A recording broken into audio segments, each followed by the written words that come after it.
5वां अध्याय। धुंधुकारी को प्रेत योनि की प्राप्ति और उससे उद्धार। सूत जी कहते हैं, शौनक जी, पिता के वन चले जाने पर एक दिन धुंधुकारी ने अपनी माता को बहुत पीटा और कहा, बता धन कहां रखा है, नहीं तो अभी तेरी लुआठी से खबर लूंगा।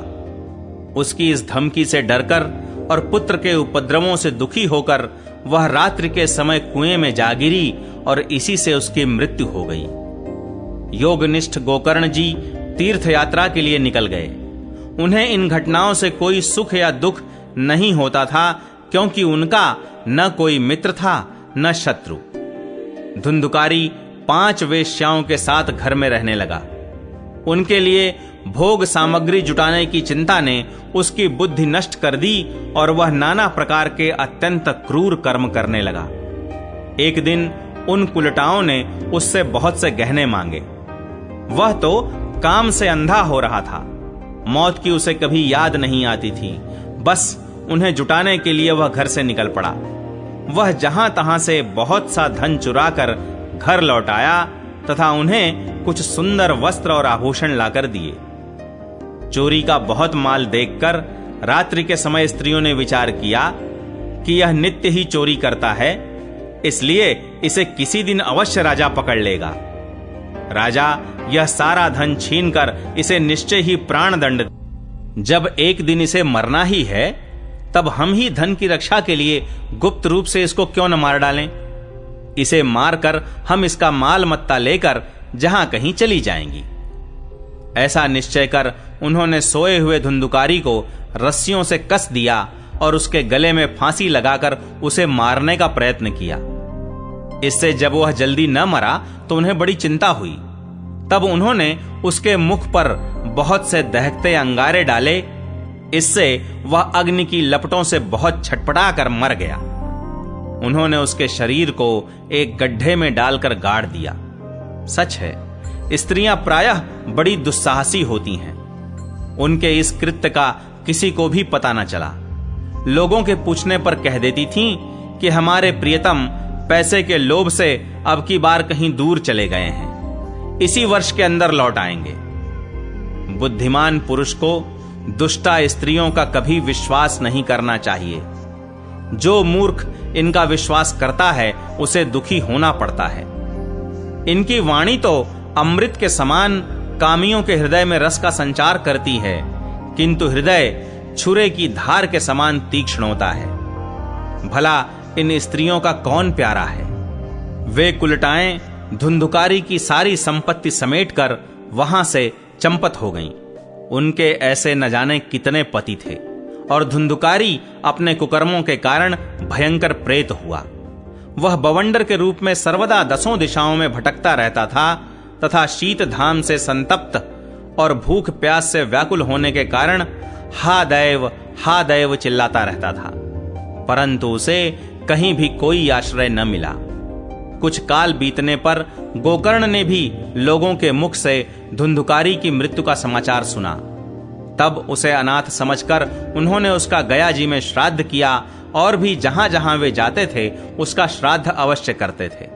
इस प्रकार घूमते घूमते गोकर्ण जी अपने नगर में आए और रात्रि के समय दूसरों की दृष्टि से बचकर सीधे अपने घर के आंगन में सोने के लिए पहुंचे।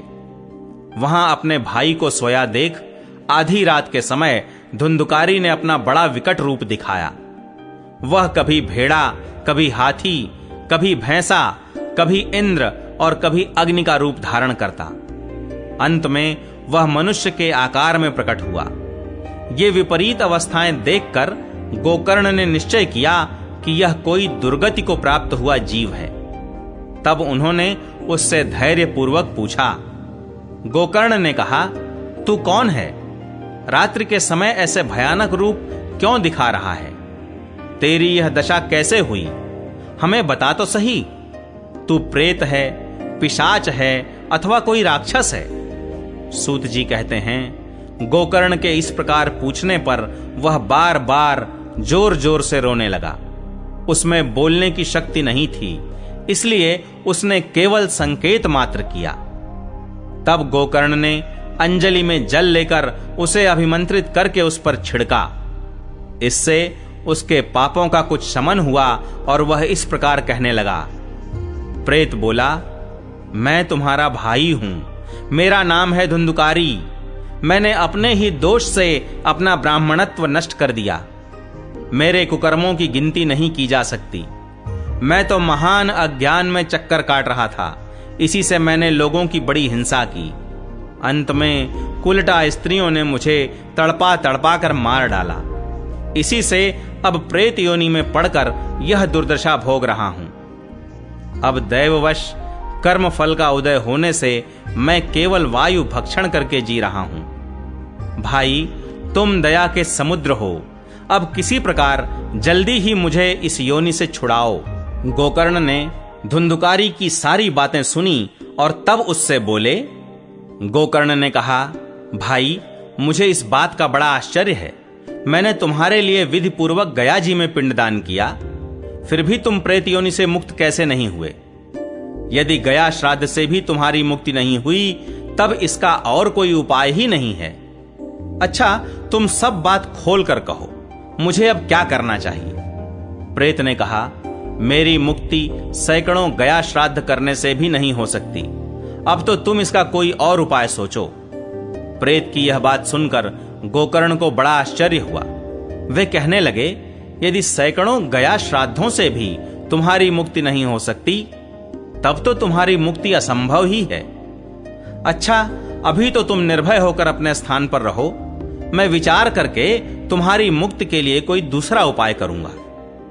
गोकर्ण की आज्ञा पाकर धुंधुकारी वहां से अपने स्थान पर चला आया। इधर गोकर्ण ने रात भर विचार किया, तब भी उन्हें कोई उपाय नहीं सूझा। प्रातःकाल उनको आया देख लोग प्रेम से उनसे मिलने आए। तब गोकर्ण ने रात में जो कुछ जिस प्रकार हुआ था वह सब उन्हें सुना दिया। उनमें जो लोग विद्वान, योगनिष्ठ, ज्ञानी और वेदज्ञ थे, उन्होंने भी अनेकों शास्त्रों को उलट पलट कर देखा, तो भी उसकी मुक्ति का कोई उपाय न मिला। तब सबने यही निश्चय किया कि इस विषय में सूर्य नारायण जो आज्ञा करें वही करना चाहिए। अतः गोकर्ण ने अपने तपोबल से सूर्य की गति को रोक दिया। उन्होंने स्तुति की, भगवन, आप सारे संसार के साक्षी हैं, मैं आपको नमस्कार करता हूं। आप मुझे कृपा करके धुंधुकारी की मुक्ति का साधन बताइए। गोकर्ण की यह प्रार्थना सुनकर सूर्यदेव ने दूर से ही स्पष्ट शब्दों में कहा, श्रीमद् भागवत से मुक्ति हो सकती है, इसलिए तुम उसका सप्ताह पारायण करो। सूर्य का यह धर्ममय वचन वहां सभी ने सुना। तब सबने यही कहा कि प्रयत्न पूर्वक यही करो, है भी यह साधन बहुत सरल। अतः गोकर्ण जी भी तदनुसार निश्चय करके कथा सुनाने के लिए तैयार हो गए। देश और गांवों से अनेकों लोग कथा सुनने के लिए आए। बहुत से लंगड़े, लूले, अंधे, बूढ़े और मंदबुद्धि पुरुष भी अपने पापों की निवृत्ति के उद्देश्य से वहां आ पहुंचे।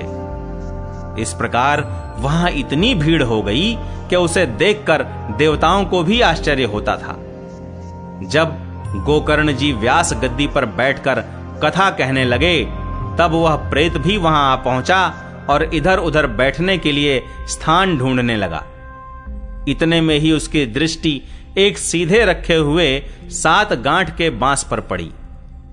उसी के नीचे के छिद्र में घुसकर वह कथा सुनने के लिए बैठ गया। वायु रूप होने के कारण वह बाहर कहीं बैठ नहीं सकता था, इसलिए बांस में घुस गया। गोकर्ण जी ने एक वैष्णव ब्राह्मण को मुख्य श्रोता बनाया और प्रथम स्कंध से ही स्पष्ट स्वर में कथा सुनानी आरंभ कर दी। सायंकाल में जब कथा को विश्राम दिया गया, तब एक बड़ी विचित्र बात हुई। वहां सभासदों के देखते देखते उस बांस की एक गांठ तड़ तड़ शब्द करती हुई फट गई। इसी प्रकार दूसरे दिन सायंकाल में दूसरी गांठ फटी और तीसरे दिन उसी समय तीसरी। इस प्रकार 7 दिनों में 7 गांठों को फोड़कर धुंधुकारी 12 स्कंधों के सुनने से पवित्र होकर प्रेत योनि से मुक्त हो गया और दिव्य रूप धारण करके सबके सामने प्रकट हुआ। उसका मेघ के समान श्याम शरीर पीतांबर और तुलसी की मालाओं से सुशोभित था तथा सिर पर मनोहर मुकुट और कानों में कमनीय कुंडल झिलमिला रहे थे। उसने तुरंत अपने भाई गोकर्ण को प्रणाम करके कहा, भाई, तुमने कृपा करके मुझे प्रेत योनि की यातनाओं से मुक्त कर दिया। यह प्रेत पीड़ा का नाश करने वाली श्रीमद् भागवत की कथा धन्य है तथा श्री कृष्णचंद्र के धाम की प्राप्ति कराने वाला इसका सप्ताह पारायण भी धन्य है। जब सप्ताह श्रवण का योग लगता है तब सब पाप थर्रा उठते हैं कि अब यह भागवत की कथा जल्दी ही हमारा अंत कर देगी। जिस प्रकार आग गीली, सूखी, छोटी, बड़ी सब तरह की लकड़ियों को जला डालती है, उसी प्रकार यह सप्ताह श्रवण मन, वचन और कर्म द्वारा किए हुए नए, पुराने, छोटे, बड़े सभी प्रकार के पापों को भस्म कर देता है। विद्वानों ने देवताओं की सभा में कहा है कि जो लोग इस भारतवर्ष में श्रीमद् भागवत की कथा नहीं सुनते, उनका जन्म वृथा ही है। भला मोह पूर्वक लालन पालन करके यदि इस अनित्य शरीर को हृष्ट पुष्ट और बलवान भी बना लिया, तो भी श्रीमद् भागवत की कथा सुने बिना इससे क्या लाभ हुआ। अस्थियां ही इस शरीर के आधार स्तंभ हैं। नस नाड़ी रूप रस्सियों से यह बंधा हुआ है। ऊपर से इस पर मांस और रक्त थोपकर इसे चर्म से मढ़ दिया गया है। इसके प्रत्येक अंग में दुर्गंध आती है, क्योंकि है तो यह मल मूत्र का भांड ही। वृद्धावस्था और शोक के कारण यह परिणाम में दुखमय ही है। रोगों का तो घर ही ठहरा। यह निरंतर किसी न किसी कामना से पीड़ित रहता है, कभी इसकी तृप्ति नहीं होती। इसे धारण किए रहना भी एक भार ही है। इसके रोम रोम में दोष भरे हुए हैं और नष्ट होने में इसे एक क्षण भी नहीं लगता। अंत में यदि इसे गाड़ दिया जाता है तो इसके कीड़े बन जाते हैं। कोई पशु खा जाता है तो यह विष्ठा हो जाता है, और अग्नि में जला दिया जाता है तो भस्म की ढेरी हो जाता है। ये तीन ही इसकी गतियां बताई गई हैं। ऐसे अस्थिर शरीर से मनुष्य अविनाशी फल देने वाला काम क्यों नहीं बना लेता।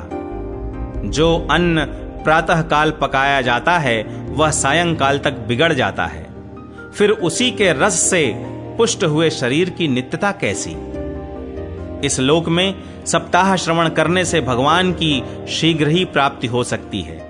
अतः सब प्रकार के दोषों की निवृत्ति के लिए एकमात्र यही साधन है। जो लोग भागवत की कथा से वंचित हैं, वे तो जल में बुदबुदे और जीवों में मच्छरों के समान केवल मरने के लिए ही पैदा होते हैं। भला जिसके प्रभाव से जड़ और सूखे हुए बांस की गांठें फट सकती हैं, उस भागवत कथा का श्रवण करने से चित्त की गांठों का खुल जाना कौन बड़ी बात है। सप्ताह श्रवण करने से मनुष्य के हृदय की गांठ खुल जाती है, उसके समस्त संशय छिन्न भिन्न हो जाते हैं और सारे कर्म क्षीण हो जाते हैं। यह भागवत कथा रूप तीर्थ संसार के कीचड़ को धोने में बड़ा ही पटु है। विद्वानों का कथन है कि जब यह हृदय में स्थित हो जाता है, तब मनुष्य की मुक्ति निश्चित ही समझनी चाहिए। जिस समय धुंधुकारी ये सब बातें कह रहा था, जिसके लिए वैकुंठवासी पार्षदों के सहित एक विमान उतरा, उससे सब ओर मंडलाकार प्रकाश फैल रहा था। सब लोगों के सामने ही धुंधुकारी उस विमान पर चढ़ गया। तब उस विमान पर आए हुए पार्षदों को देखकर उनसे गोकर्ण ने यह बात कही। गोकर्ण ने पूछा, भगवान के प्रिय पार्षदों, यहां तो हमारे अनेकों शुद्ध हृदय श्रोतागण हैं। उन सब के लिए आप लोग एक साथ बहुत से विमान क्यों नहीं लाए? हम देखते हैं कि यहां सभी ने समान रूप से कथा सुनी है, फिर फल में इस प्रकार का भेद क्यों हुआ, यह बताइए। भगवान के सेवकों ने कहा, हे मानद, इस फल भेद का कारण इनके श्रवण का भेद ही है। यह ठीक है कि श्रवण तो सबने समान रूप से ही किया है, किंतु इसके जैसा मनन नहीं किया। इसी से एक साथ भजन करने पर भी उसके फल में भेद रहा। इस प्रेत ने 7 दिनों तक निराहार रहकर श्रवण किया था तथा सुने हुए विषय का स्थिर चित्त से यह खूब मनन निधिध्यासन भी करता रहता था। जो ज्ञान दृढ़ नहीं होता वह व्यर्थ हो जाता है। इसी प्रकार ध्यान न देने से श्रवण का, संदेह से मंत्र का और चित्त के इधर उधर भटकते रहने से जप का भी कोई फल नहीं होता। वैष्णवहीन देश, अपात्र को कराया हुआ श्राद्ध का भोजन, अश्रोत्रिय को दिया हुआ दान एवं आचारहीन कुल, इन सब का नाश हो जाता है। गुरु वचनों में विश्वास, दीनता का भाव, मन के दोषों पर विजय और कथा में चित्त की एकाग्रता इत्यादि नियमों का यदि पालन किया जाए तो श्रवण का यथार्थ फल मिलता है। यदि ये श्रोता फिर से श्रीमद् भागवत की कथा सुने तो निश्चय ही सबको वैकुंठ की प्राप्ति होगी। और गोकर्ण जी, आपको तो भगवान स्वयं आकर गोलोक धाम में ले जाएंगे। यूं कहकर वे सब पार्षद हरि कीर्तन करते वैकुंठ लोक को चले गए। श्रावण मास में गोकर्ण जी ने फिर उसी प्रकार सप्ताह क्रम से कथा कही और उन श्रोताओं ने उसे फिर सुना। नारद जी, इस कथा की समाप्ति पर जो कुछ हुआ वह सुनिए। वहां भक्तों से भरे हुए विमानों के साथ भगवान प्रकट हुए। सब ओर से खूब जय जयकार और नमस्कार की ध्वनियां होने लगी। भगवान स्वयं हर्षित होकर अपने 5 जन्य शंख की ध्वनि करने लगे और उन्होंने गोकर्ण को हृदय से लगाकर अपने ही समान बना लिया। उन्होंने क्षण भर में ही अन्य सब श्रोताओं को भी मेघ के समान श्याम वर्ण, रेशमी पीतांबरधारी तथा किरीट और कुंडलादि से विभूषित कर दिया। उस गांव में कुत्ते और चांडाल पर्यंत जितने भी जीव थे वे सभी गोकर्ण जी की कृपा से विमानों पर चढ़ा लिए गए तथा जहां योगी जन जाते हैं उस भगवत धाम में वे भेज दिए गए। इस प्रकार भक्त वत्सल भगवान श्री कृष्ण कथा श्रवण से प्रसन्न होकर गोकर्ण जी को साथ ले अपने ग्वाल बालों के प्रिय गोलोक धाम में चले गए। पूर्व काल में जैसे अयोध्यावासी भगवान श्री राम के साथ साकेत धाम सिधारे थे, उसी प्रकार भगवान श्री कृष्ण उन सब को योगी दुर्लभ गोलोक धाम को ले गए। जिस लोक में सूर्य, चंद्रमा और सिद्धों की भी कभी गति नहीं हो सकती, उसमें वे श्रीमद् भागवत श्रवण करने से चले गए। नारद जी, सप्ताह यज्ञ के द्वारा कथा श्रवण करने से जैसा उज्जवल फल संचित होता है उसके विषय में हम आपसे क्या कहें। अजी, जिन्होंने अपने कर्णपुट से गोकर्ण जी की कथा के एक अक्षर का भी पान किया था, वे फिर माता के गर्भ में नहीं आए। जिस गति को लोग वायु, जल या पत्ते खाकर शरीर सुखाने से, बहुत काल तक घोर तपस्या करने से और योगाभ्यास से भी नहीं पा सकते, उसे वे सप्ताह श्रवण से सहज में ही प्राप्त कर लेते हैं। इस परम पवित्र इतिहास का पाठ चित्रकूट पर विराजमान मुनीश्वर शांडिल्य भी ब्रह्मानंद में मग्न होकर करते रहते हैं। यह कथा बड़ी ही पवित्र है। एक बार के श्रवण से ही समस्त पाप राशि को भस्म कर देती है। यदि इसका श्राद्ध के समय पाठ किया जाए तो इससे पितृगण को बड़ी तृप्ति होती है और नित्य पाठ करने से मोक्ष की प्राप्ति होती है।